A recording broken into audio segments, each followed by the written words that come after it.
बिस्मिल्लाहिर्रहमानिर्रहीम अस्सलाम वालेकुम वरहमतुल्लाहि वबरकातुहू। नाज़रीन, तुहाडा अपना चैनल जीदार कमो एक नवी स्टोरी दे नाल तुहाडी खिदमत वास्ते हाज़र है। तो जनाब, अज असी एहसान लाई साहब साडे कोल बैठे ने मैडिकल स्टोर मांगड़ दे विच। माशाअल्लाह बहुत बड़ा मैडिकल स्टोर है। तो ये इन्हां कोलों असी पुछने भी ये कदों दा तुसी ये काम शुरू कीता है ते इहदे च की तुसी रिलीफ गरीब आवाम नूं दे रहे हो, क्योंकि डॉक्टरां कोलों दुनिया डरी बैठी है। जी एहसान लाई साहब। अस्सलाम वालेकुम।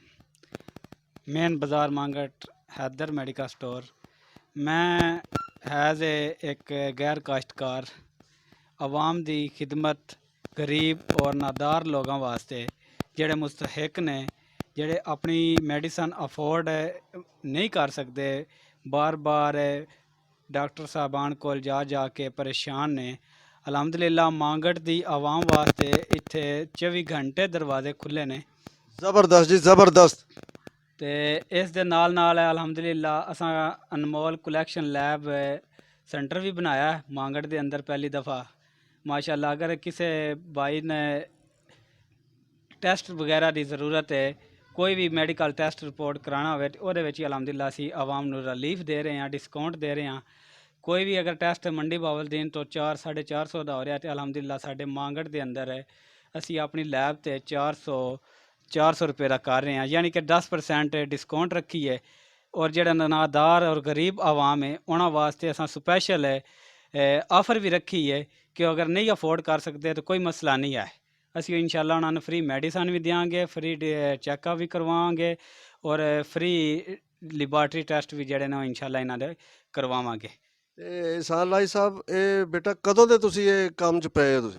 सर मैंने इस काम च बेशक ते 14 साल हो गए हैं, लेकिन मांगट की दहलीज तो मैंने चौथा महीना है। मांगट दे अपना गांव समझते आया अपनी खिदमत।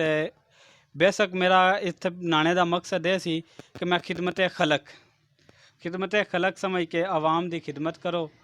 ठीक है, बेशक मैंने 14 साल हो गए इस फील्ड में, अलहमदिल्ला एक्सपीरियंस है इस चीज़ का, कोई ऐसा मसला नहीं है। अगर ज़्यादा कोई मसला आवे तो अलहमदिल्ला साढ़े कोल डॉक्टर हजरात मौजूद ने, तो असी उन्होंने चैकअप करवा लईदा।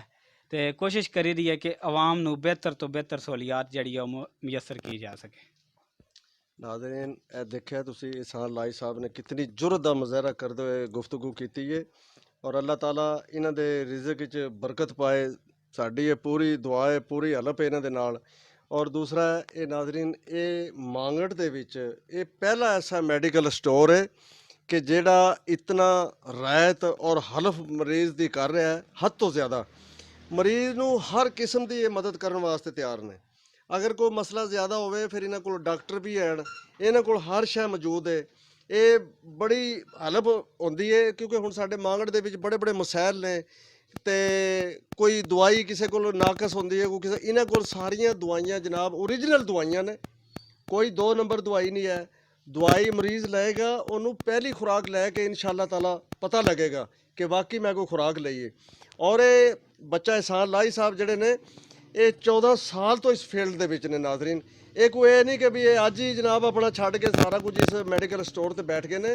इन्होंने अपना वक्त ज़ाया किया है, पढ़ाई पढ़ी है इन्होंने, ये सारा कोर्स किया है और दवाइयां नूं, टीकियां नूं, हर चीज़ नूं मरीज़ की नफसियात नूं समझ के दवाई देंदे ने, ताकि मरीज़ नूं इस चीज़ का नाज़रीन फ़ायदा होवे। तो इस तो नाज़रीन, ये मांगड़ दे अवाम या इस तो इलावा बाहर जितनी अवाम, मंडी, शहर, ज़िला, जितने भी कोई सुन रहा है, तो जनाब इन्हां कोलों फ़ायदा उठाओ, इन्हां कोलों फ़ायदा उठाओ। ऐसा मैडिकल स्टोर तो ना पूरे ज़िले में तुहानूं लभना है, तुसीं हैरान रह जाओगे।